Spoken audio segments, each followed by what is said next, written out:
মানবিকতার পরিচয় দিলেন মালদার হাবিবপুর বিধানসভার বিধায়ক তথা রাজ্যের প্রতিমন্ত্রী জয়েল মুর্মু।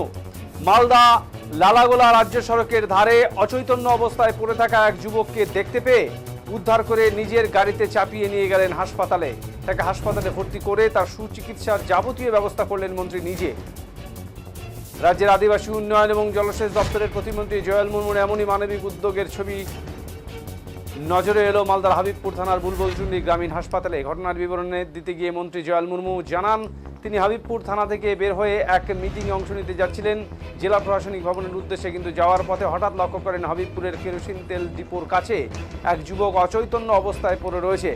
এই দৃশ্য দেখে তিনি বিচলিত হয়ে পড়েন। তৎক্ষণাৎ ওই যুবককে রাস্তার ধার থেকে উদ্ধার করে নিজের গাড়িতে চাপিয়ে নিয়ে তড়িঘড়ি বুলবুলচন্ডী গ্রামীণ হাসপাতালে নিয়ে আসেন। সেখানে তার সুচিকিৎসার ব্যবস্থা করা হয়। এই মানবিকতা দেখে স্থানীয় জনতা খুশি।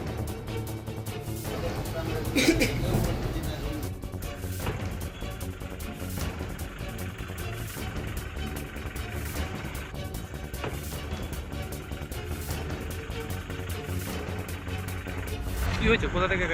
দেখুন, আমি যখন ডিএম মিটিংয়ে যাচ্ছিলাম তো থানাতে একটু ঢুকেছিলাম, আইসির সাথে দেখা করলাম সেখানে কথা বলার জন্য। আর সেখান থেকে থানা থেকে যে আমি বেরিয়ে এসে সেখানে আমাদের যে কেরাসিন যে ডিপোটা আছে রাইস মিলের পাশে, সেখানে একটা যুবক ছেলে সেখানে উল্টে পড়ে গেছে। এখন আমরা ভাবতে পারিনি যে কিসে দিয়ে অ্যাক্সিডেন্ট হয়েছে, আমরা কিন্তু বুঝতে পারিনি। সেটা দেখছি যে ও আর কথা টথা বলতে পারছে না, এমন এখানে একটু দাগ হয়েছে, পাথরের দাগটা হয়তো পড়ে গিয়েছিল। সেখানে তিনি তার জ্ঞান কিন্তু হারিয়ে যান।